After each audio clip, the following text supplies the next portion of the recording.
Welcome to Lead Pods, the official leadership podcast from USMB for pastors and church leaders, where our goal is to increase our impact together.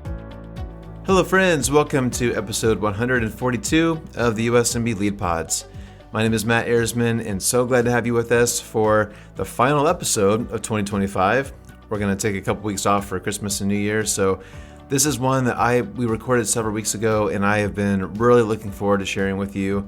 This is a great one to wrap up the year with. So today I'm excited to be joined by Mark Matlock. Mark is an author. He's also a senior fellow at the Barna research group. His book, Faith for the Curious, has been out for about a year or so. If you're a part of the Southern District of USMB churches, you may have heard Mark speak at a convention a few months ago. Mark is a compelling speaker, a great writer, and because of all of his research with Barna, he's got some really insightful stuff for us to know as pastors and as church leaders. One of the big insights from his book, Faith for the Curious, is that really most Americans are open to having spiritual conversations. Maybe not just open, but actually starving for it. People are searching for meaning and for purpose.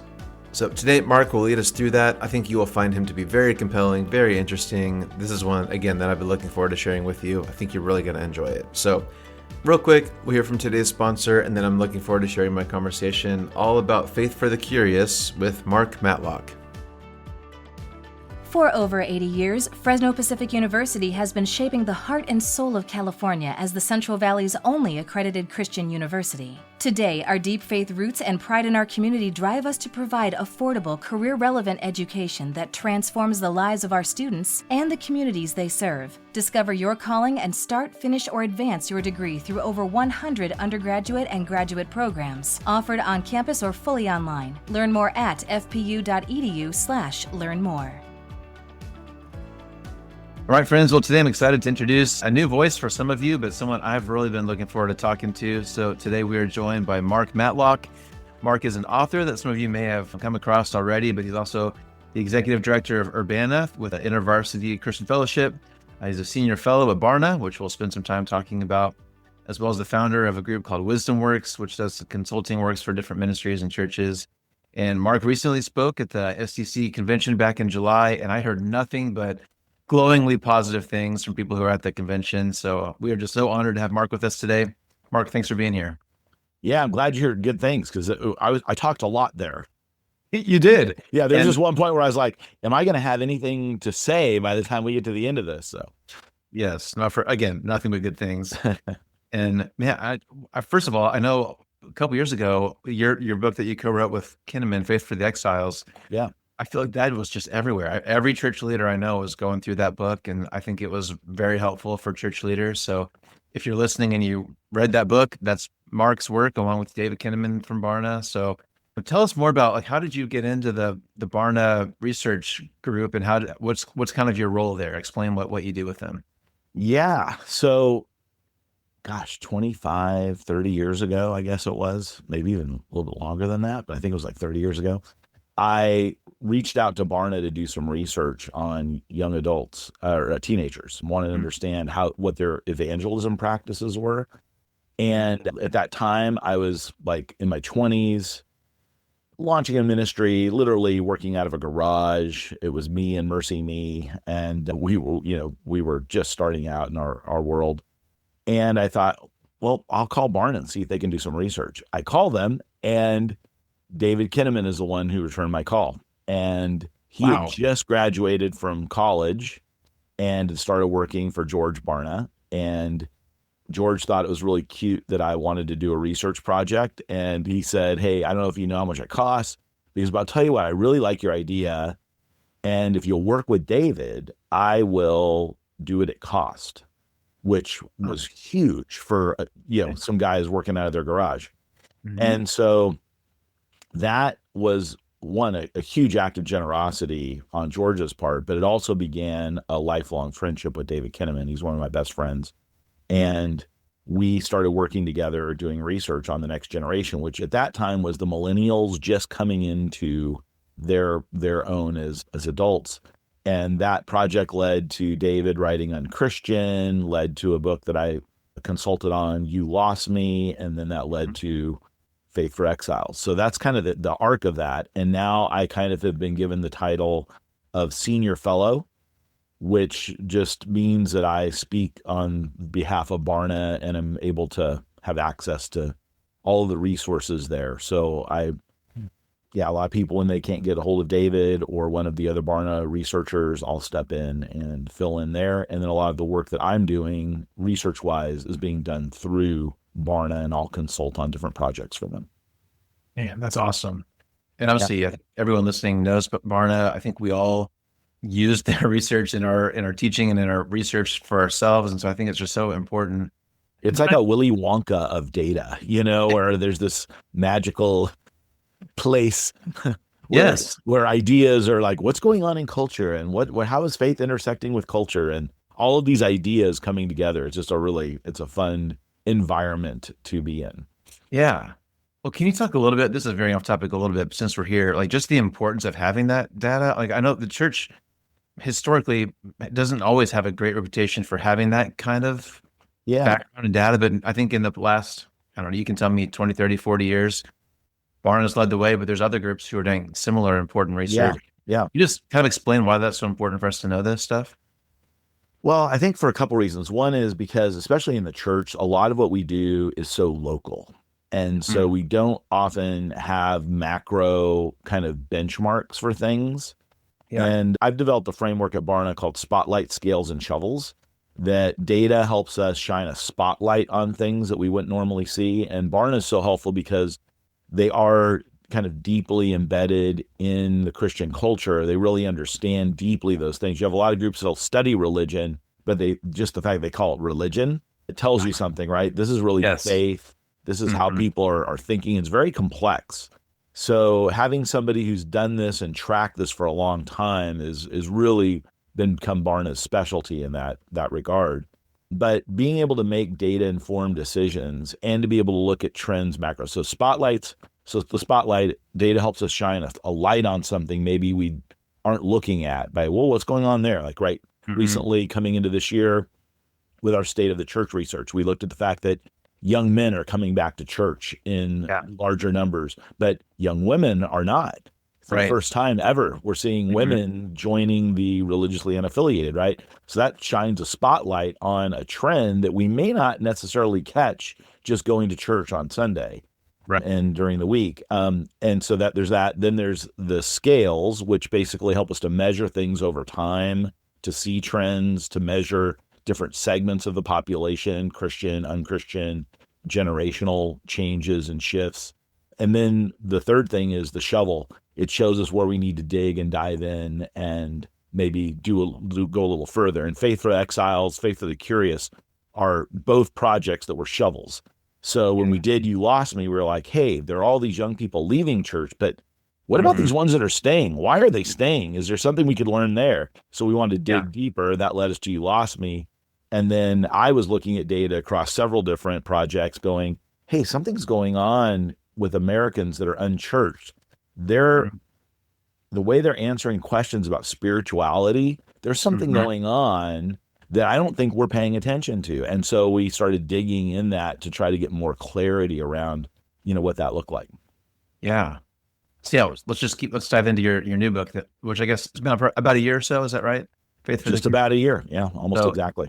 So yeah, tell us more about that. Because I think if I understand it right, the gist is a lot of pastors and church leaders, we have some misconceptions about people who aren't in our churches, who we think is quote unquote out there is probably not who we actually think is out there. And their views on faith and spirituality are not what we might imagine. Is that kind of what led to the base of your book? Yeah. So as I was looking at these other research projects we were doing, I was noticing some phenomenon. I was like going, I wonder what's going on out there. So I thought there were maybe 80 million Americans that showed signs of being really interested in pursuing spirituality. Okay. And it turns out it's a lot more than that. 67% of unchurched people are what we would call spiritually curious. Okay. And so we were but we didn't know that at the time. So we started exploring that. And so what we did was we measured curiosity using some psychometrically validated scales. How much are people looking for new things and being intentional about that. So Mm-hmm. stretching and embracing were the two factors we looked at. And then how do they view the supernatural world? Do they Okay. believe it's all what I experienced with my five senses, very analytical, science oriented? Mm-hmm. Or do they believe that there's more out there that can't be experienced with the five senses? Yeah. And so we kind of then measured a scale on that. And from that, we found that 67% that made up the spiritually curious. Okay, cool. Yeah. Can you maybe define that term for it? What, like when you say spiritually curious, I'm sure those words were chosen carefully. What exactly do you mean when you say spiritually curious? Yeah. Spiritually curious, 75% of Americans told us that they wanted to grow spiritually. Okay. So that means 3 out of every 4 Americans are saying, I would like to grow spiritually. They have an interest in growing spiritually. That doesn't mean they're interested in Christianity or the church, but they Right. want to grow spiritually. And so if we understand that, one, we realize that maybe people aren't hostile toward spiritual conversations. Mm-hmm. And maybe we need to understand why Christianity isn't the place that they're looking, Yeah. and try to figure out how we bridge that gap, and how do we maybe help Christianity be the better solution, because it is, Mm-hmm. than maybe the other things that they're pursuing and chasing in their life. So, that's kind of the approach.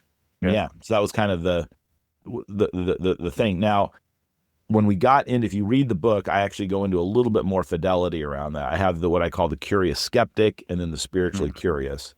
So Okay. for the purpose of our conversation today, I'm just going to refer to everybody as one group, but there are some nuances in there. And sometimes curious skeptics believe that there's a supernatural world. They may not believe that they can prove that or know that, but they believe that it's possible and that is probably likely. And they're interested in exploring it, but it's rooted in some skepticism, and they tend to be a little more skeptical of organized religion. Yeah. So that makes that group. And then the spiritually curious are people that are a little bit more like, they don't have a lot of experience with the church necessarily, but they believe there's a spiritual realm, definitely, and they are actively exploring what that means for their life. But together we'll call those the spiritual curious, just for the sake of our conversation today, because it's getting nuanced. Yeah. And we've actually done some research further than that, not based on my work, that the He Gets Us campaign did. And they they said, Mark, what have you learned? What did you wish that you could have done?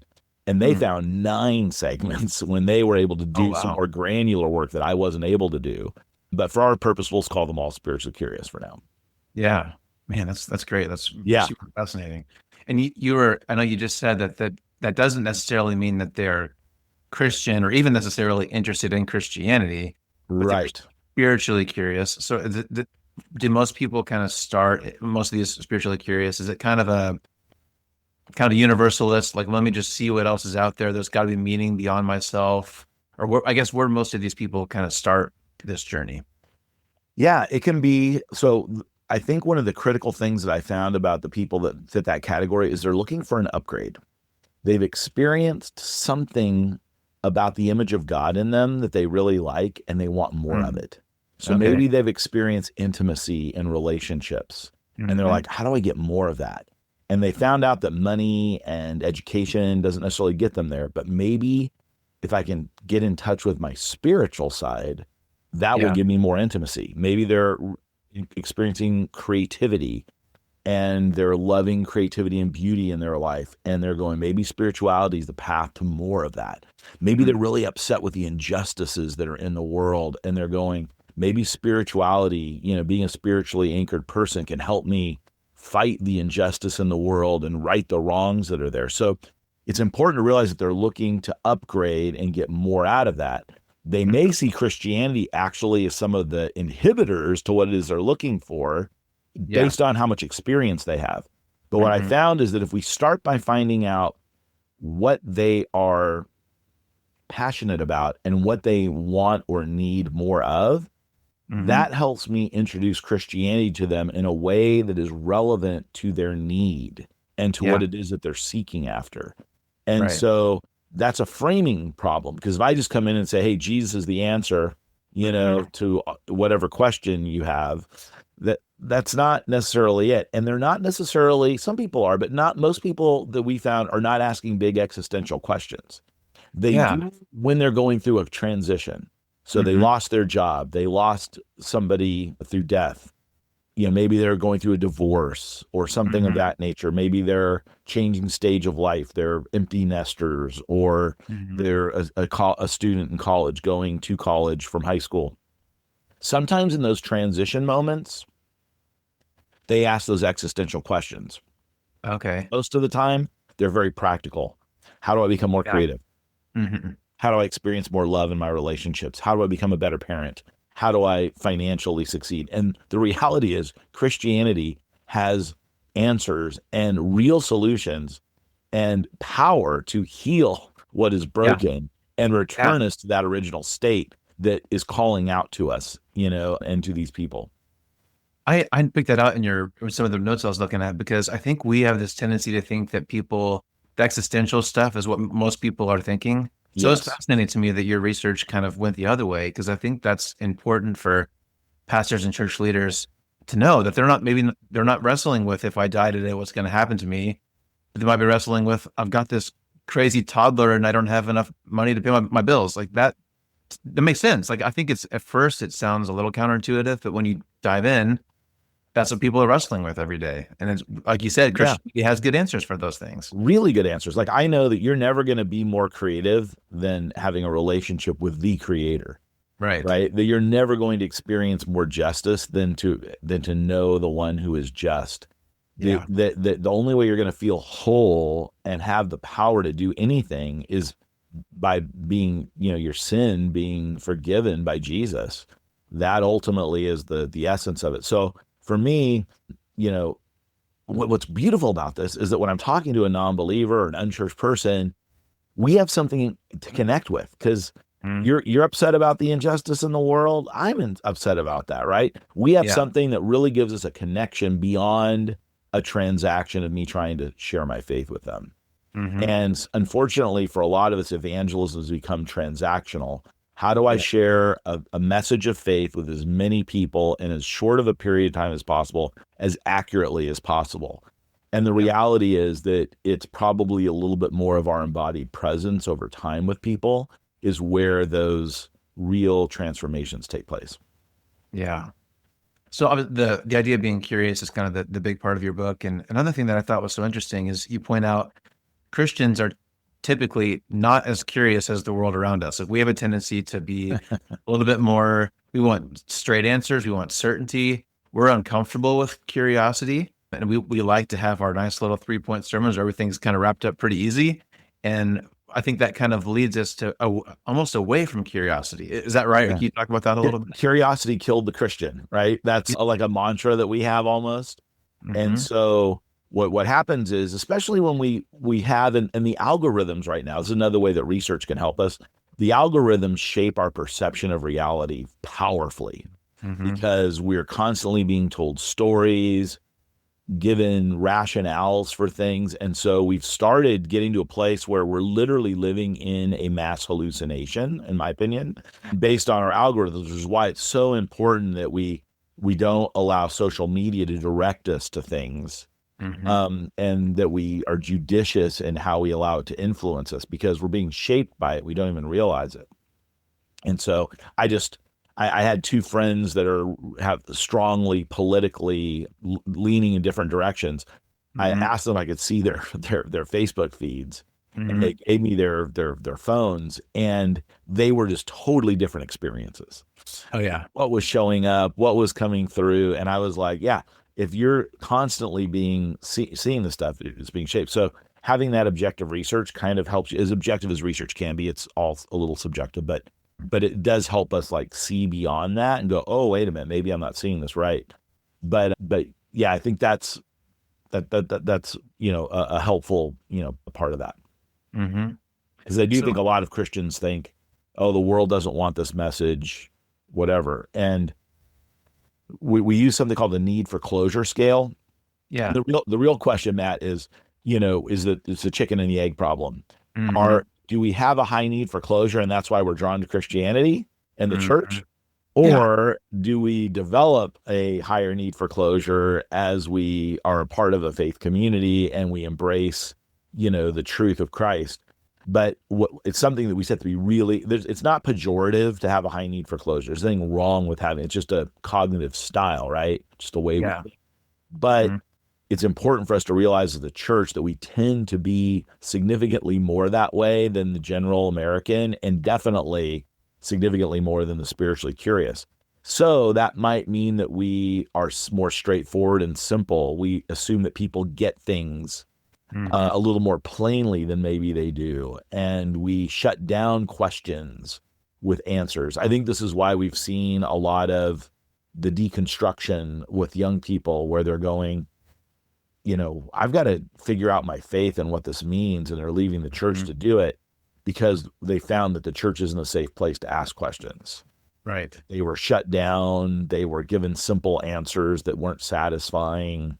And so then they take their journey on the road. And I would much rather have somebody who's deconstructing or asking questions or doubting or any of that. I'd rather have them doing that in Christian community than out of it. Yes. So, we're seeing a lot of those people come back, which I'm really thankful for. And they're coming back stronger with more clarity, more conviction. But I just go, well, what could have happened if they could have, maybe not as painful or damaging the journeys that they had to go on to get there. Well, I think for a lot of Christians and church leaders, curiosity is almost, it's scary because it almost sounds like you're not certain. Like it cracks open the door to doubt if you're curious. Yeah. We like certainty, or at least a lot of people like certainty. So I guess I kind of understand how we got here, but if you're saying that the general public is more curious than the church, how can we get better at that? What are some ways that we can maybe guard against that in our leadership? Yeah, I think one thing is we need to be curious about our own faith. The doctrine of justification, basically says, hey, once you put your trust in Christ, you are a saint, right? Even though you may not be sanctified, So I think sometimes we don't go as far with the exploration of our faith as we could. And so we settle for a box of 8 crayons when there's a box of 64 that we could have. Yeah. And so we're coloring, going, oh, look at these are great colors, but we could have 64. Yeah. And with a sharpener on the back. So remember those boxes? Oh, absolutely. And I know for myself, as I've continued to explore the Christian faith and really the experience and the presence of Jesus in my own life and how that transforms my experience, it's like I've been given new crayons to color with that I didn't know I could color with. And I think that's one thing we need to be curious about. But we have to be curious about other people too. And I think when we're curious about other people, that really leads us to learn things about our own faith. In the midst of, we find some of our edges. We need to pay attention to where we're uncomfortable. Discomfort says, why am I uncomfortable? Is this because this is an untruth? Is this truly a danger? Because Jesus often went into uncomfortable places. Yeah. Whenever he took the disciples to the other side, he was literally going to the pagan side of the Gentile side of Galilee there. And, that was an uncomfortable place, but it helped them define this new covenant that Jesus was trying to proclaim. And Jesus wasn't always clear to them. Right. He sometimes gave them such deep truth that they couldn't even comprehend it. Most of them thought when they were walking to Capernaum, to Jerusalem, they literally thought when we get there, Jesus is going to take the throne. And Jesus is like, you're not hearing me. You're arguing about who's going to sit at my right hand and my left hand, and it's like, this kingdom isn't coming now, right? It's not going to happen right away. And Jesus is trying to, but the kingdom is here, right? So there's this dual thing that's confusing. And I think it's okay to realize Jesus was kind of confused and people walked away from Jesus and it was okay. Yeah. Jesus was okay with that. It was part of that process. And we need to be okay with it too. Well, you mentioned it earlier too, and going along with that, I think it sounds like we're in this kind of new era where evangelism it's a longer game. It's a longer play. It's not a raise your hand one time at some events. It's a long-term investment, relational driven. We have to be okay if people walk away, like you just said, they may walk away, but come back with some questions. So is that kind of one of the takeaways? We're in a new era where evangelism and discipleship are just a longer play? Is that kind of one of your takeaways? Matt, I think that's a really great observation because I think that some of our methodologies, once again, that were designed to help us be efficient and accurate, right? To be able to share with as many people in as quickly amount of time as possible or whatever, those forms have maybe betrayed the journey to faith in Christ and true discipleship. And so it's not that those methods are bad or whatever, but they can lead to have unintended consequences. And that is that we think that this is very transactional and that this is a one-time thing and that faithful presence isn't really what it takes to help somebody. And I think especially because where we're at, it used to be, I think, a time where there was more plausibility around the gospel in people's minds. And so when you invited them to church or whatever, they were more adjacent to it. They were already closer to it. If you put the church in the center and kind of a circle around that, people were already a lot closer to the church just from a framing standpoint. And now I think the majority of people that are needing to be reached are further away, or they've even been wounded and are staying away. And so we do have to think about this as many different steps and us being committed to people over a longer period of time. I did some research for the churches and Christian nonprofits in New York for a group called 4NYC. And we found that 55% of unchurched New Yorkers said at one point in time in their life, they went to church on a pretty regular basis. So one of the things that as we're sharing our faith in New York is we need to realize that we need to assume a spiritual backstory. And not assume that which for a lot of New Yorkers, they always think, that people don't have a lot of experience with this. Well, they have some experience, right? It may not be a good experience. It may not be a healthy experience, but they have some. And so by assuming a backstory, that one gives us a place to be curious from, but it's so much more valuable if I say, tell me about your life growing up. Did your family go to church, whatever? You got a better than 1 out of 2 chance in New York that they're going to say yes. And tell what happened, tell me about that. And sometimes it's people just got busy and they got disconnected and they forgot about it. And just even that conversation warms them to this idea of, that might be a good thing for me to look back into at this stage of my life. Or you might find out there was a real wound there. There's a lot of abuse that's happened at our churches that has not gone, we haven't healed from that and repented of that. And so there's some work to be done there to help people find their way back from that. So I think those are important things for us to just be mindful of. Well, and if it's 55% in New York, a lot of our listeners are kind of, Kansas, Oklahoma, Nebraska, kind of Midwest. Yeah, it's probably country. even higher. It's probably way higher than 55%, right? So if people do want to open the door to those kinds of conversations with friends and neighbors, we kind of started with the idea of having, like, Christianity has good answers for the things you're struggling with. Maybe that's a good way to enter into a conversation. Or if we are talking to someone else who we just kind of guess or we find out that they are spiritually curious, what are some good ways to kind of open those conversations? One is I find people are much more open to talking about these things than we would think, that people are so starved for spiritual conversations and meaningful conversation. I always joke around that it was always considered a party foul to talk about religion or your job or politics although, right. And I find that people are they're spiritually starved right now. And if you crack open a door, I'm always surprised if there's no judgment and there's safety. I'm surprised where people will go. And so, I my wife and I will, when we go out to eat in New York, we'll often sit at the bar to order our dinner because we found that we almost always get into a conversation with people around us in New York. Okay. And at some point, something will come up that will open up a spiritual conversation. Not that we try for that, because sometimes we're just trying to eat and move on to things that we have on our agenda. But it's amazing how often it leads to some type of spiritual open door where we hear a story or a history. So assume a spiritual backstory, ask the questions, don't be afraid to go there. And be really curious. What do you believe? Do you believe man is good or, bad? Do you believe that there's one God or many? These are really simple questions. If people have tattoos, a lot of times tattoos were put on their skin at very meaningful times and have some very deep spiritual meaning.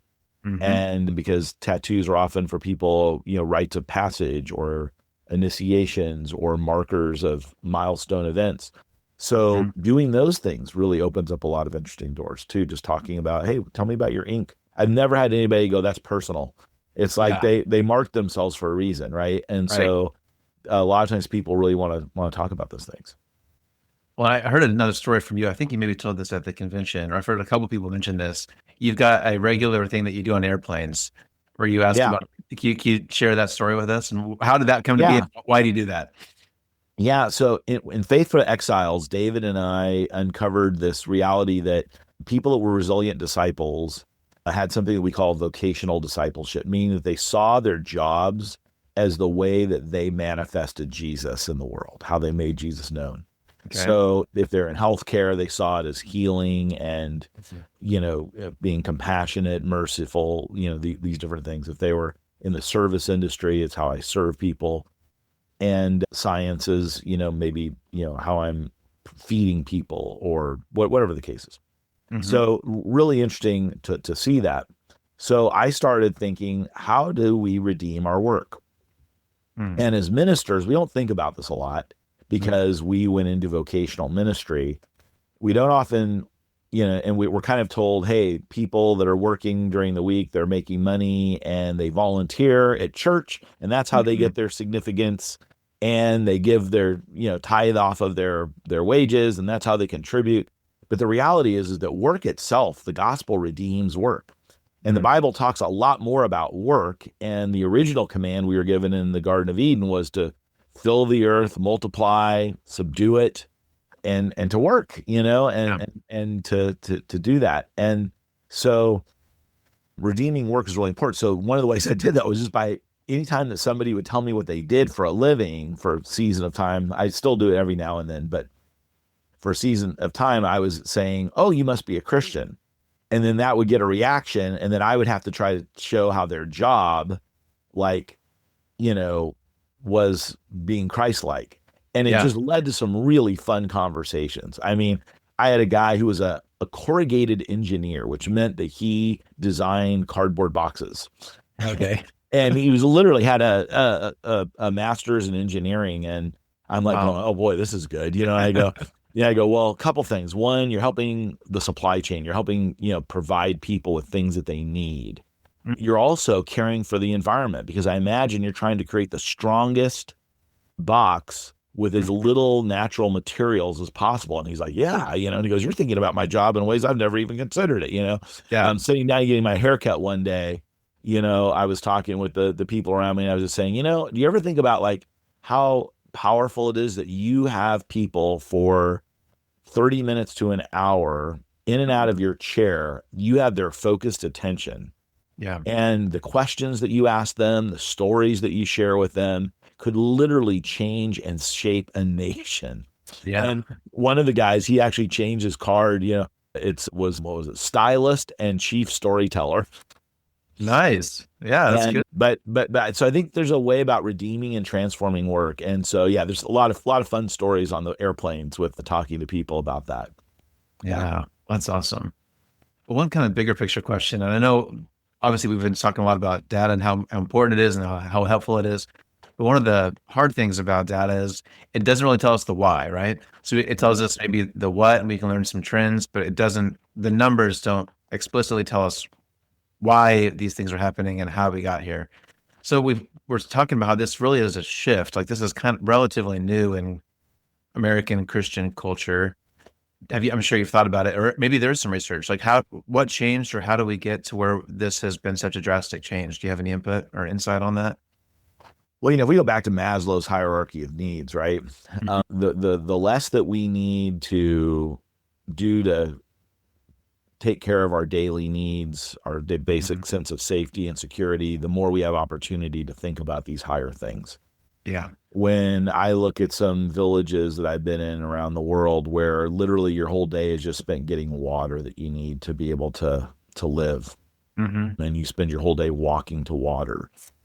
You just think about who has time to think about these things, and yet they still do. But your day is spent with that. And I think when you have a lot of these things met, so it's our affluence as a culture, I think that probably contributes to this. Once again, correlation does not equal causation. That's something that, we have t-shirts, Barna t-shirts that have that on there. But I think when we look at what's going on in a lot of Western civilizations, people have gone, okay, I've been able to meet and all my needs and take care of all these things. There's still something else. Yeah. And it's not the big question of the universe necessarily. It might just be as small as I want to experience more love. Yeah. I want to create. I want to, fight injustice. I want to be more generous. I want to leave a legacy, something that's bigger, something that lives beyond me. How do I make sure that my work matters? I think these are things that God instilled in each and every one of us because they're part of his character and his image. So, yeah. So I think those are the things that when you're not just surviving, I think it's going to be really interesting to see what AI does to us, because AI is removing a lot of mundane tasks from our daily flows. And when we no longer have to do a lot of mundane work, that means we need to tap into something more about who we are as humans. So AI actually has gives us the ability to maybe experience parts of God's image in us we've never had capacity to even explore. And so I'm curious to see that interplay and how that plays out, in our moment. But I think those are some of the things that contribute to it. Nice. AI is going to change so many things, and that's an important one for us to keep an eye on. Yeah. C.S. Lewis, he made an observation. I talk about this a little bit in the book, that there's kind of like the pagan mindset and then the post-Christian mindset. And I think that's what you really see in those spiritually curious and those curious skeptics, is a little bit of those two dynamics at play. But he says, if you have a plot of land that's never been built on and a plot of land that's been built on and cleared, there's nothing on the land, but they're not the same. Yeah, right. And in a way, being in a part of the country that is post-Christian, like in the Bible Belt, that's a different experience of Christianity than people that are maybe in the Northwest and Northeast that have never really had much experience or exposure at all to it. It's almost like there's both a pre and post-Christian mindset going on in our country right now. The pagan mind recognized there's something wrong in the world, and I might be part of the reason something's wrong. And that's why the pagan would make sacrifices or do certain rituals and keep household gods, is because they believe that their action could somehow influence these other things, and that their behavior might need some kind of absolution. And I think in the post-Christian mind, in the post-enlightened mind as well, there's a sense of, no, this is all science, this is all human behavior, this is government structures, these are political problems, and we devoid ourselves from the moral issue that is really there. And if we go back to looking at the nation of Israel, when they moved into the promised land and they were told to clear out these other pagan influences, but they didn't. And you just see Israel dealing with the consequences of not keeping that pure. I think you can look at those different stories and go, oh yeah, there's something here, that's happening now. Definitely. Okay, Mark, this has been so good. I'm going to try to squeeze in 2 more questions. I want to be really careful with your time, but one thing that people might be wondering is, are some of these stats and this new trend, is it pretty consistent among kind of the younger generations? Would you say Gen Z, millennials are similar?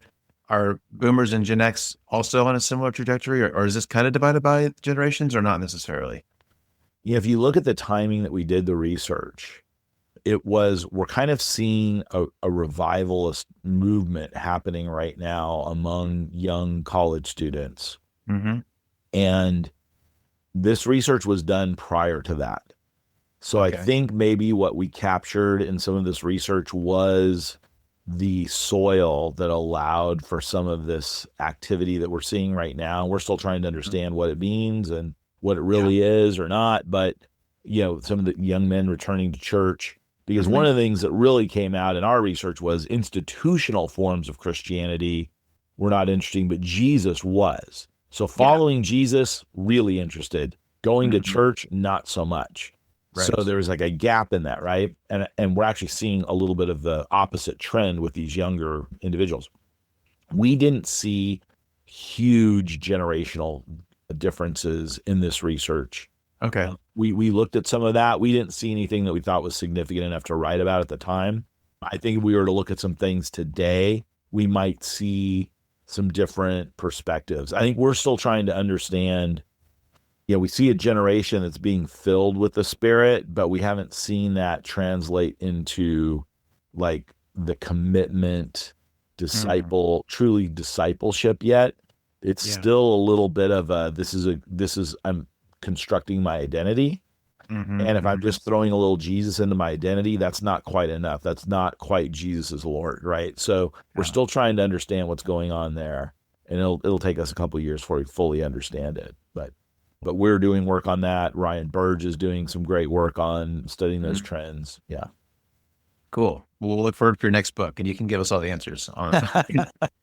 Yeah, I keep tracking it. I'm just excited that right now, what I'm really sensing with Gen X leaders like myself, we're working together a lot more. We're less building territories, and we're sharing a lot more with one another and consulting one another for perspectives. We're listening to each other, push back on each other. And I'm hoping that creates a healthier leadership climate than kind of the climate that a lot of the boomer generation was in. Not to criticize them, it's just part of the seasons, right? Yep. But I'm hopeful of that, and how we're already looking at the younger generation, how we're helping them out and reaching down as opposed to living in our moment. Yeah, I think that's very important. Okay, last question. This will be kind of our summary as we wrap up here. I think you also write about the idea of building a curious, friendly church culture. So I think in the past we talked about like seeker sensitive and like there's all that whole movement, but now this building a church culture that aims at people who are curious. For people who are listening, if this is kind of resonating with them, they want to be that kind of church. What are some kind of either just summary stuff or new kind of final points that you want us to think about as you wrap up? How can we as church leaders really take advantage of this and build our churches? Yeah, I think one, we have to think less attractional. So like where we're trying to, how do we wave a carrot out there that gets somebody through our door? I think we have to be more incarnational, and we have to be where people are. And we have to encourage our churches to do that. For me, as I was writing the book, it was during the pandemic. And the fact that I wasn't going to church as much because the doors weren't open as often gave me more capacity to actually be with my community and to build new relationships. So I think one of the greatest challenges to evangelism is people don't have any open slots on their dance card. So, I don't have another relationship space to really walk with somebody or to invite them into my life. And so as a church, we have to think about how we're helping people actually build relational capacity. And that goes against a lot of the way we think about what we're doing in our churches. We need to think about halfway houses, not getting people into church, but finding places where people can onboard into the church. So I think about things like the Alpha Course, which is a really great model that's been really effective at reaching curious people. And I think that's something. I think the other thing is we need to realize the seeker-sensitive model, the way I look at it, is it was trying to make the church more palatable to people who would might be open to coming to church. If it was more entertaining, if it had more excellence or whatever. But that wasn't necessarily connecting with people spiritually, helping them really be formed in who Jesus is. And I think it's interesting that there is this kind of spiritual formation movement when you look at like the work of like Pete Scazzaro and John Mark Comer. And we see a lot of trending more toward being formed, right? Not just believing something, but truly being formed. And I think that's a response. I think we need to lean into that type of practice. What I have found is that the spiritually curious people are doing they're going to drum circles. They're going to these ritualistic experiences where they're chanting and humming and maybe trying to even make contact with the dead. And, some of them are even, experimenting with, different microdosing and things like ayahuasca and stuff like that to try and connect. Yeah. Those are really extreme, kind of out there things. And we're trying to make church like easier or less intimidating. The spiritually curious are doing the more intimidating thing. I don't think we need to be afraid of helping people really connect with Jesus. And so I think we have to up our game that way, because they're definitely engaging the supernatural realm, maybe even more than we are in our churches in terms of how we encounter God. Yeah. Yeah, that's a great point. I think we're just so guilty of just keeping people busy, right? Churches are so good at keeping people busy, but that leads to less time for them to be in their community, right? So I 100% agree with that. Yeah, that's a hard call to do. It is. How to think about that as a church. And sadly, the pandemic gave us this really great opportunity to reinvent and imagine what we were doing. And so many of us were so desperate to get back to the way things were that we missed the opportunity to really stop and go, what do we need to keep? What do we need to curb, and throw away? And what do we need to maybe refresh or renew in this moment? And I think it'd be good for all of us to just stop and look at where we're at and go, okay, what's the moment call for? And hopefully, that's really what I wrote Faith for the Curious for, was to give us this research that could help us make research-based informed decisions and help inform our imaginations around how we can become more and more that way. Because I think we really live in a really neat opportunity to connect with people in ways we haven't. Absolutely. Yeah. So I think we need to take advantage of it, because it is a great opportunity. So, well, Mark, we went a little bit over. You've been really generous with your time. Please, everybody, go check out Faith for the Curious. Great resource for church leaders. This is all stuff that we really need to know. So, Mark, thanks for writing the book. Thanks for being generous with your time today. Hey, you've got an open invitation. Whenever you've got a new thing you want to talk about, all right, call me up. I would love to continue the conversation. So thanks. Anytime. I loved it. Thanks, Matt. Awesome. Thank you, Mark.